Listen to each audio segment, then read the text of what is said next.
Hello everyone, my self पूजा शाह। स्वागत है आपका अपने YouTube channel Aspire physics classes में।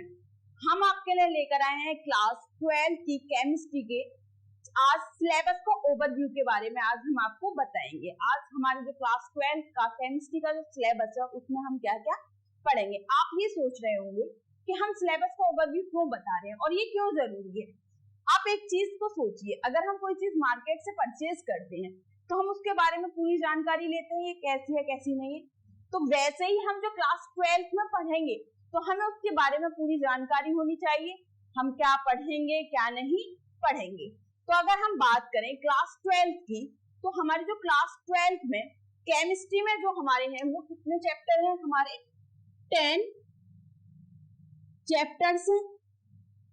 अब 10 चैप्टर्स के अंदर जो हमारे टॉपिक्स हैं उनको देखेंगे हम चैप्टर वाइज चैप्टर कि हम उसमें कौन कौन से टॉपिक्स को कवर करेंगे। जो हमारा फर्स्ट चैप्टर है वो है हमारा सॉल्यूशन। अगर हम इस चैप्टर की बात करें तो ये चैप्टर हमारा क्लास जो 11th है उसका बेस चैप्टर है। आप सोच रहे होंगे हमने तो क्लास 11 तो अच्छे से की नहीं, तो हमारा ये चैप्टर कैसे होगा।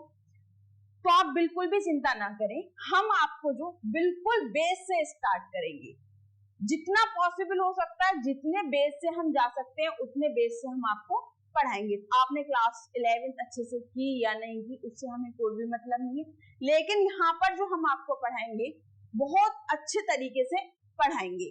क्लास 11 और 12 दोनों का बेस क्लियर हो जाएगा।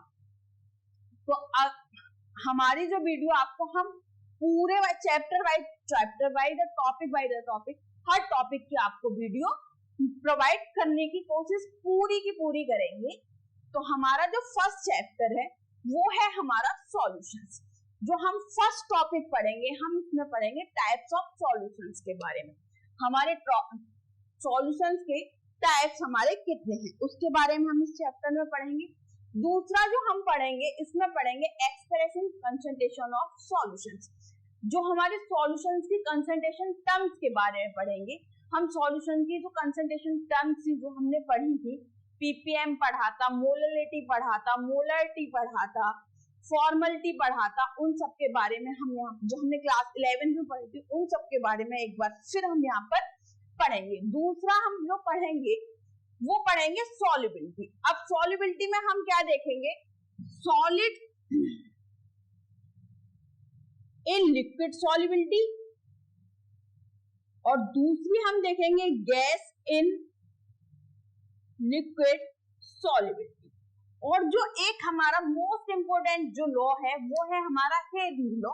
इस वाले टॉपिक में हम उस लॉ को पढ़ेंगे। नेक्स्ट हम पढ़ेंगे vapour pressure of liquid solution. Liquid जो सॉल्यूशंस हैं उनके वेपर प्रेशर्स के बारे में पढ़ेंगे। और इसमें एक हमारा मोस्ट इंपोर्टेंट जो हमारे साइंटिस्ट थे उनका जो लॉ है वो है हमारा राउल्स लॉ, उसके बारे में पढ़ेंगे जो हमारा क्या है मोस्ट इंपोर्टेंट है। नेक्स्ट हम पढ़ेंगे ideal and non ideal solution. जो सॉल्यूशंस हमारे राउल्स लॉ को फॉलो करेंगे आइडियल सॉल्यूशन कहलाएंगे, जो हमारे राउल्स लॉ को फॉलो नहीं करेंगे नॉन आइडियल सॉल्यूशन कहलाएंगे। इस चीज को भी हम इस चैप्टर में कवर करेंगे। नेक्स्ट जो हम पढ़ेंगे वो पढ़ेंगे colligative property and the determination of molar mass. Colligative properties की हेल्प से हम क्या डिटरमाइन करेंगे मोलर मास को। अगर हम कॉलिगेटिव प्रॉपर्टीज की बात करें तो हमारी 4 कॉलिगेटिव प्रॉपर्टीज हैं, हम उनके बारे में इस चैप्टर में पढ़ेंगे। नेक्स्ट जो हम पढ़ेंगे abnormal molar masses. Molar masses के एबनॉर्मल जो हमारे मोलर मासेस हैं हम उनके बारे में पढ़ेंगे। जो फर्स्ट चैप्टर था सॉल्यूशन हम इस वाले चैप्टर में इन टॉपिक्स को कवर करेंगे। अब आते हैं हम नेक्स्ट जो सेकंड चैप्टर का वो है हमारा इलेक्ट्रोकेमिस्ट्री। इलेक्ट्रोकेमिस्ट्री में जो फर्स्ट टॉपिक्स हम पढ़ेंगे वो पढ़ेंगे इलेक्ट्रोकेमिकल सेल्स के बारे में। नेक्स्ट हम पढ़ेंगे गैल्वेनिक सेल के बारे में।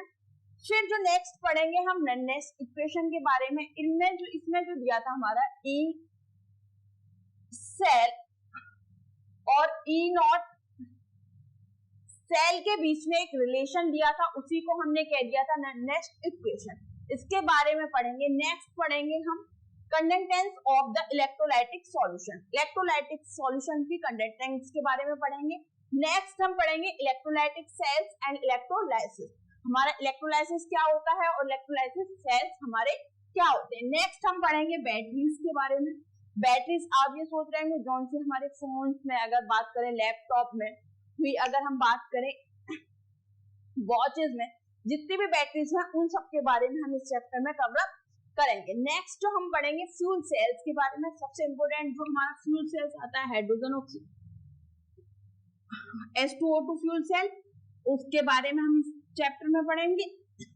नेक्स्ट हम पढ़ेंगे कोरिजन। कोरिजन का सबसे मोस्ट इंपोर्टेंट जो एग्जांपल है वो है रस्टिंग ऑफ आयरन। तो हम इस वाले चैप्टर में कोरिजन के बारे में पढ़ेंगे। तो हमारा जो सेकंड चैप्टर था इलेक्ट्रोकेमिस्ट्री, हम इन टॉपिक्स को सेकंड चैप्टर में कवर करेंगे। नेक्स्ट हमारी थर्ड यूनिट आती है, वो है हमारी केमिकल काइनेटिक्स। केमिकल काइनेटिक्स में हम सबसे फर्स्ट यूनिट पढ़ेंगे rate of the chemical reaction. Chemical reaction है उसकी रेट के बारे में पढ़ेंगे। रेट मतलब स्पीड हो गया वही। तो हमारा जो सेकंड पढ़ेंगे जो हमारी रेट ऑफ रिएक्शन है उसको कौन कौन से फैक्टर क्या है वो इफेक्ट करते हैं। थर्ड जो हम थर्ड पढ़ेंगे वो पढ़ेंगे इंटीग्रेटेड रेट इक्वेशंस। जो हमारी रेट इक्वेशंस है उनकी इंटीग्रेटेड फॉर्म्स के बारे में पढ़ेंगे। फोर्थ जो हम पढ़ेंगे वो पढ़ेंगे इसमें पैसिव फर्स्ट ऑर्डर रिएक्शन। कुछ रिएक्शंस हमारी देखने में तो सेकंड ऑर्डर की लगती है, थर्ड ऑर्डर की लगती है, लेकिन होती कैसी है फर्स्ट ऑर्डर की। तो उन्हीं को हम passive to first order reaction कहते हैं, उनके बारे में हम इस चैप्टर में पढ़ेंगे। नेक्स्ट जो हम टॉपिक पढ़ेंगे वो पढ़ेंगे temperature dependence of the rate reaction. Temperature की डिपेंडेंस देखेंगे किस पर, रेट ऑफ रिएक्शन पर। जो नेक्स्ट जो हमारा टॉपिक है वो पढ़ेंगे हम collision theory of the chemical reaction. ये थे हमारे चैप्टर जो थर्ड था उसके टॉपिक्स थे। नेक्स्ट हमारा आता है चैप्टर 4। चैप्टर 4 है वो है हमारा the D and F block elements. D और एफ ब्लॉक के एलिमेंट्स। तो हम फर्स्ट जो टॉपिक पढ़ेंगे हम पढ़ेंगे position in the periodic table. हम डी और एफ जो ब्लॉक एलिमेंट है उनकी हम जो हमारी पीरियोडिक टेबल है उनमें उसकी क्या देखेंगे, पोजीशंस देखेंगे, वो हमारे कहां पर प्रेजेंट है। नेक्स्ट जो हम टॉपिक पढ़ेंगे वो पढ़ेंगे electronic configuration of the D block elements. जो हमारे डी ब्लॉक के एलिमेंट्स हैं उनका हम क्या देखेंगे, इलेक्ट्रॉनिक कॉन्फ़िगरेशन देखेंगे। नेक्स्ट जो हम टॉपिक पढ़ेंगे वो है हमारा general properties of the D block element. जो हमारे डी ब्लॉक के एलिमेंट्स हैं उनकी हम क्या पढ़ेंगे, जनरल प्रॉपर्टीज के बारे में पढ़ेंगे। नेक्स्ट हम पढ़ेंगे some important compounds of the transition elements. जो हमारे ट्रांजिशन एलिमेंट्स हैं उन्हीं को हम क्या बोलते हैं, डी ब्लॉक एलिमेंट्स। जो हमारे तो सम इंपोर्टेंट कंपाउंड्स हम किसके पढ़ेंगे, डी ब्लॉक एलिमेंट्स के, या डी ब्लॉक एलिमेंट्स ना कहकर हम क्या बोल देते हैं, ट्रांजिशन एलिमेंट्स। दूसरा हमारा डी ब्लॉक जो एलिमेंट है उनका नाम क्या है, ट्रांजिशन एलिमेंट। नेक्स्ट जो हम पढ़ेंगे वो पढ़ेंगे द लेंथेनॉइड्स। हमारे लेंथेनॉइड्स क्या होते हैं, एक्टिनॉइड्स क्या होते हैं। एफ ब्लॉक के जितने भी एलिमेंट्स हैं उनकी जो फर्स्ट सीरीज है उसको लेंथेनॉइड सीरीज बोलते हैं, सेकंड जो सीरीज है उसको एक्टिनॉइड सीरीज बोलते हैं। हम उनके बारे में पढ़ेंगे। नेक्स्ट जो हम पढ़ेंगे some application of D and F block elements, और उनकी कुछ एप्लीकेशंस के बारे में पढ़ेंगे F and D block elements की। नेक्स्ट जो हमारी फिफ्थ यूनिट आती है वो आती है कोऑर्डिनेशन कंपाउंड। जो कोऑर्डिनेशन कंपाउंड में जो हम फर्स्ट थ्योरी पढ़ते हैं वो पढ़ते हैं हम Werner theory of coordination compound की। नेक्स्ट हम Werner theory of coordination compound की। नेक्स्ट जो हम पढ़ते हैं वो पढ़ते हैं definition of some important terms of the coordination compound. कुछ हमारी इंपोर्टेंट टर्म्स होती है जैसे सेंट्रल मेटल एटम, हम उसकी डेफिनेशंस को पढ़ते हैं। लिगेंड्स के पढ़ते हैं, टाइप्स ऑफ लिगेंड्स के बारे में पढ़ते हैं, कोऑर्डिनेशन स्फीयर के बारे में पढ़ते हैं। ऐसे हमारी कुछ इंपोर्टेंट टर्म है उनकी डेफिनेशंस के बारे में हम यहाँ पढ़ते हैं। नेक्स्ट जो हमारा आता है nomenclature of the coordination compound, उनके हम आईपीसी नेमिंग के बारे में कोऑर्डिनेशन कंपाउंड का पढ़ते हैं। नेक्स्ट हम पढ़ते हैं आइसोमेरिक इन कोऑर्डिनेशन कंपाउंड। हम क्या हमारे कोऑर्डिनेशन कंपाउंड होंगे उनमें हम आइसोमेरिक को क्या करेंगे, फाउंड आउट करेंगे। जैसे कि हमने क्लास जो 11 थी हमने उसमें पढ़ी थी आइसोमेरिज्म के बारे में। नेक्स्ट हम देखेंगे इस वाले चैप्टर में बॉन्डिंग इन कोऑर्डिनेशन कंपाउंड। जो हमारे कोऑर्डिनेशन कंपाउंड है उनमें हम बॉन्डिंग के बारे में देखेंगे। नेक्स्ट हम देखेंगे बॉन्डिंग इन मेटल कार्बोनिल्स। जो हमारे मेटल कार्बोनिल्स होते हैं उनमें हम बॉन्डिंग के बारे में पढ़ेंगे। नेक्स्ट हम पढ़ेंगे स्टेबिलिटी ऑफ कोऑर्डिनेशन कंपाउंड। जो हमारे कोऑर्डिनेशन कंपाउंड है उसकी स्टेबिलिटी के बारे में पढ़ेंगे। जो लास्ट हमारा टॉपिक है वो पढ़ेंगे हम इसमें importance and application of coordination compound. जो हमारे क्या है कोऑर्डिनेशन कंपाउंड है, इनकी इंपोर्टेंस क्या है और इनके एप्लीकेशन क्या है। ये हमारी यूनिट 5 की ये टॉपिक हम इस वाली चैप्टर में से कवर करेंगे। नेक्स्ट जो आती है वो आती है हमारी ऑर्गेनिक केमिस्ट्री। जो अब तक हमने 5 चैप्टर जो देखे थे उसमें हमारी इनऑर्गेनिक और फिजिकल केमिस्ट्री दोनों कवर हो जाती है। तो हमारी जो इनऑर्गेनिक केमिस्ट्री आती है उसका फर्स्ट चैप्टर है haloalkanes and haloarenes. आप नाम से ही थोड़ा सा समझ गए होंगे। हेलो एल्केन्स, एल्केन्स वह जिसमें क्या होता है कार्बन और कार्बन के बीच में क्या आता हो सिंगल बॉन्ड। अगर हम बात करें सिंगल बॉन्ड, अगर कार्बन और कार्बन के बीच में सिंगल बॉन्ड और उसमें एक बॉन्ड से क्या जुड़ जाए हेलोजन एटम्स को अटैच कर दे तो वो हमारा बन जाता है हेलो एल्केन। अगर हम हेलो एरीन्स की बात करें, एरीन्स से एरोमेटिक कंपाउंड, अगर कोई भी एरोमेटिक कंपाउंड है उससे क्या हो जाए हमारा हेलोजन अटैच हो जाए, this is called hello arenes. तो हम सबसे पहले हम जो इसमें पढ़ेंगे वो पढ़ेंगे हेलो एल्केन्स और हेलो एरीन्स के क्लासिफिकेशंस के बारे में, इसका हमने कैसे कैसे क्लासिफिकेशन किया है। नेक्स्ट जो हम पढ़ेंगे नोमेनक्लेचर, नोमेनक्लेचर मतलब आईयूपीएसी नेमिंग्स के बारे में। नेक्स्ट हम पढ़ेंगे nature of C X bonds. X को हम अगर बात करें जितने भी हमारे हेलोजन एटम है, क्या हुआ फ्लोरो हुआ ब्रोमो आयोडो, अगर ये कार्बन से अटैच है तो उसके बॉन्ड क्रिएट हुआ, उसके नेचर के बारे में बात हम करेंगे। नेक्स्ट हम करेंगे हम methods of preparation of haloalkanes. Haloalkanes को हम कैसे कैसे प्रिपेयर कर सकते हैं उसके मेथड्स के बारे में हम इस वाले चैप्टर में पढ़ेंगे। नेक्स्ट जो हम पढ़ेंगे प्रिपरेशन ऑफ हेलो एरीन। अब हेलो एरीन्स को हम कैसे प्रिपेयर कर सकते हैं उसके बारे में हम इस चैप्टर में पढ़ेंगे। नेक्स्ट हम पढ़ेंगे physical property haloalkanes and haloarenes की फिजिकल प्रॉपर्टीज के बारे में बात करेंगे। नेक्स्ट हम पढ़ेंगे केमिकल प्रॉपर्टीज की, जो हमारी हेलो एल्कीन्स है और हेलो एरीन्स है उनकी केमिकल प्रॉपर्टीज के बारे में पढ़ेंगे। पॉली हेलोजन कंपाउंड, जिसमें क्या हो कोई भी हमारा कंपाउंड हो जिसमें क्या हो एक से ज्यादा हमारे क्या हो हेलोजन एटम हो तो वो हमारा बन जाता है पॉली हेलोजन कंपाउंड। तो सबसे जो हमारा मोस्ट हम ज्यादातर देखते हैं वो है हमारा क्लोरोफॉर्म। तो हम उन कंपाउंड्स के बारे में भी इसमें हम स्टडी करेंगे। नेक्स्ट जो हमारा चैप्टर आता है वो आता है हमारा alcohol phenol and ether. Alcohols phenols and ether, तो हम सबसे पहले इसमें हम क्या पढ़ेंगे क्लासिफिकेशन के बारे में पढ़ेंगे एल्कोहल का, फिनॉल का और ईथर का। नेक्स्ट हम पढ़ेंगे nomenclature IUPAC naming of alcohol हुआ, फिनॉल हुआ और ईथर हुआ। नेक्स्ट हम पढ़ेंगे स्ट्रक्चर ऑफ फंक्शनल ग्रुप, जो हमारे एल्कोहल हुआ, फिनॉल हुआ और ईथर में हुआ जो फंक्शनल ग्रुप है उसके स्ट्रक्चर के बारे में देखेंगे। नेक्स्ट हम देखेंगे एल्कोहल्स एंड फिनॉल, जो हमारे एल्कोहल और फिनॉल्स हैं उसका हम क्या देखेंगे उसकी प्रिपरेशंस को देखेंगे, उसके हम फिजिकल प्रॉपर्टीज को देखेंगे, उसकी हम केमिकल प्रॉपर्टीज को देखेंगे और सम कमर्शियली इंपोर्टेंट एल्कोहल, जो हमारा एल्कोहल है वो कमर्शियली क्यों इंपोर्टेंट है हम उसके बारे में भी पढ़ेंगे। नेक्स्ट हम पढ़ेंगे ईथर्स के बारे में, ईथर्स के मेथड ऑफ प्रिपरेशंस को देखेंगे, फिजिकल प्रॉपर्टीज को देखेंगे, केमिकल प्रॉपर्टीज को देखेंगे और जो हमारा एल्कोहल और फिनॉल और ईथर्स है हम इन टॉपिक्स को इसमें कवर करेंगे। नेक्स्ट हमारा चैप्टर आता है एक, वो है हमारा aldehyde ketones and carboxylic acid.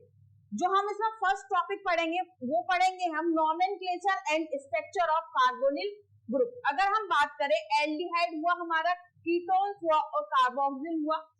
Carboxylic acid हुआ तो उसमें हमारा कौन सा ग्रुप प्रेजेंट होता है कार्बोनिल ग्रुप। अगर हमारा कार्बोनिल ग्रुप हमारा क्या होता है CO और उसकी दोनों वैलेंसी क्या होती है खाली। अगर हम कार्बोनिल ग्रुप की एक वैलेंसी को हम किसके द्वारा फिलअप कर देते हैं H के द्वारा और दूसरी वैलेंसी को हम किसके द्वारा फिलअप कर देते हैं R के द्वारा, तो हमारा क्या बन जाता है एल्काइल ग्रुप है तो हमारा बन जाता है एल्डिहाइड। अगर हमारा कार्बोनिल ग्रुप है ऐसे लिख सकते हैं, अगर हम उसकी दोनों वैलेंसी को किसके द्वारा फिलअप कर देते हैं R के द्वारा फिलअप कर देते हैं तो हमारा क्या बन जाता है कीटोन्स बन जाता है। अगर हमारा क्या है कार्बोक्सिलिक एसिड है, कार्बोनिल ग्रुप हमारा ये प्रेजेंट हुआ, अगर हम इसके एक वैलेंसी को OH के द्वारा और दूसरी जो वैलेंसी है उसको हम किसके द्वारा एल्काइल ग्रुप के द्वारा हम कंप्लीट कर देते हैं तो हमारा क्या बन जाता है, कार्बोक्सिलिक एसिड बन जाता है।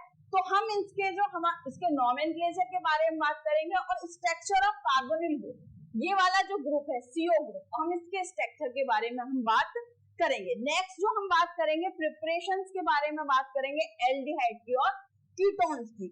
और जो नेक्स्ट हम बात करेंगे physical properties and physical property हम किसकी, एल्डिहाइड और कीटोन की फिजिकल प्रॉपर्टीज के बारे में डिस्कस करेंगे। नेक्स्ट हम करेंगे केमिकल प्रॉपर्टीज की, किसकी, एल्डिहाइड और कीटोन की।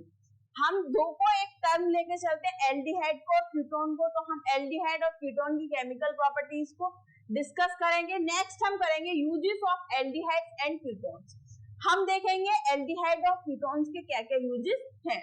नेक्स्ट हम डिस्कस करेंगे methods of preparation of carboxylic group, हम जो हमारे जितने भी मेथड हमारे पॉसिबल है कार्बोक्सिलिक एसिड बनाने के लिए, तो हम उनके बारे में बात करेंगे। नेक्स्ट हम करेंगे physical property of carboxylic acid, जो हमारे कार्बोक्सिलिक एसिड है उसकी फिजिकल प्रॉपर्टीज के बारे में बात करेंगे। नेक्स्ट है हमारा chemical properties of carboxylic group, जो हमारी केमिकल प्रॉपर्टीज है किसकी, कार्बोक्सिलिक ग्रुप की, हम कार्बोक्सिलिक एसिड की, हम उनके बारे में बात करेंगे। जो लास्ट टॉपिक है वो है हमारा यूजेस ऑफ कार्बोक्सिलिक एसिड, हम कार्बोक्सिलिक एसिड जो है हमारा, हम उसके क्या यूजेस को देखेंगे। जो नेक्स्ट हमारी सेकंड लास्ट जो यूनिट आती है वो आती है हमारी अमाइंस। अमाइंस का जो हमारा फर्स्ट टॉपिक है वो हम देखेंगे स्ट्रक्चर ऑफ अमाइंस के बारे में बात करेंगे सबसे फर्स्ट। तो फिर हम जाएंगे नॉमिन क्लासिफिकेशंस के बारे में बात करेंगे, प्राइमरी हुई, अमाइंस हुई, सेकेंडरी अमाइंस हुई, टर्शियरी अमाइंस हुई, क्वाटरनरी अमाइंस हुई, उनके बारे में बात करेंगे। नेक्स्ट हम करेंगे नोमेनक्लेचर, नोमेनक्लेचर मतलब आईयूपीएसी नेमिंग के बारे में बात करेंगे। नेक्स्ट हम करेंगे प्रिपरेशन ऑफ एमाइंस, जो हमारे जितने भी एमाइंस के प्रिपेयर करने के मेथड हैं हम उनके बारे में डिस्कस करेंगे। नेक्स्ट हम करेंगे फिजिकल प्रॉपर्टीज, अमाइंस की फिजिकल प्रॉपर्टीज के बारे में पढ़ेंगे, जैसे हमारा मेल्टिंग पॉइंट हुआ, बॉइलिंग पॉइंट हुआ, स्टेट हुई, कलर हुई, स्मेल हुई, सब इनके बारे में, ऑर्डर, इन सब के बारे में बात करेंगे। नेक्स्ट हम करेंगे केमिकल प्रॉपर्टीज, जितनी भी हमारी अमाइंस की केमिकल प्रॉपर्टीज होंगी उनके बारे में बात करेंगे। नेक्स्ट हम करेंगे डाइएजोनियम साल्ट, एक हमारा होता है डाइएजोनियम साल्ट, हम उसके प्रिपरेशन की बात करेंगे। नेक्स्ट हम करेंगे physical properties of diazonium salt, जो हमारे डाइएजोनियम साल्ट है उसके फिजिकल प्रॉपर्टीज के बारे में डिस्कस करेंगे। नेक्स्ट हम करेंगे डाइएजोनियम साल्ट की केमिकल प्रॉपर्टीज के बारे में। नेक्स्ट जो लास्ट टॉपिक है इस चैप्टर का वो है हमारा, हम देखेंगे डाइएजोनियम साल्ट है उसके कुछ इंपोर्टेंट एप्लीकेशन, इंपोर्टेंस देखेंगे in synthesis of organic compound. जो हमारी इसमें सबसे मोस्ट इंपोर्टेंट एक्शन आती है, जैसे कपलिंग एक्शन हुई, जितनी भी है हम उन सब के बारे में हम इसमें डिस्कस करेंगे। जो लास्ट हमारा जो चैप्टर है वो है हमारा बायोमोलिक्यूल्स। अगर हम इस चैप्टर की बात करें, जो हमारे बायो वाले स्टूडेंट होते हैं इस चैप्टर में उनको थोड़ी एडवांटेज मिल जाती है, उनका ये टॉपिक्स जो होते हैं वो पढ़े हुए होते हैं। जो हम इसमें बायोमोलिक्यूल्स में डिस्कस करेंगे, फर्स्ट करेंगे हम कार्बोहाइड्रेट्स के बारे में। हमारे जितने भी कार्बोहाइड्रेट्स हैं, टाइप्स ऑफ क्लासिफिकेशन ऑफ हुआ कार्बोहाइड्रेट्स का, सब उनके बारे में हम डिस्कस करेंगे। मोस्टली जो हम पढ़ते हैं इसमें ग्लूकोज हुआ, फ्रक्टोज हुआ, स्टार्च हुआ, उनके बारे में ज्यादा पढ़ते हैं। नेक्स्ट जो हम पढ़ते हैं इसमें प्रोटीन्स के बारे में पढ़ते हैं, टाइप्स ऑफ प्रोटीन्स हुआ उनके बारे में हम डिस्कस करते हैं। नेक्स्ट जो हम पढ़ते हैं इसमें एंजाइम्स के बारे में बात करते हैं। नेक्स्ट हम करते हैं हम विटामिन के बारे में बात करते हैं, डिफिशियंसी से हमारा कौन सा, जो हम डिफिशियंसी से हमारी कौन सी डिसीज होती है और उनके केमिकल्स नेम्स के बारे में बात करते हैं। नेक्स्ट हम करते हैं इसमें न्यूक्लिक एसिड्स के बारे में, सब सुने होंगे, डीएनए और आरएनए, डीऑक्सीराइबोन्यूक्लिक एसिड और राइबोन्यूक्लिक एसिड, उनके बारे में बात करेंगे। जो सबसे लास्ट टॉपिक है वो है हमारा हार्मोन्स, हम कुछ जो हमारे स्पेसिफिक हार्मोन्स हैं हम उसके बारे में डिस्कस करेंगे। ये था हमारा क्लास 12 का केमिस्ट्री का पूरा सिलेबस। अगर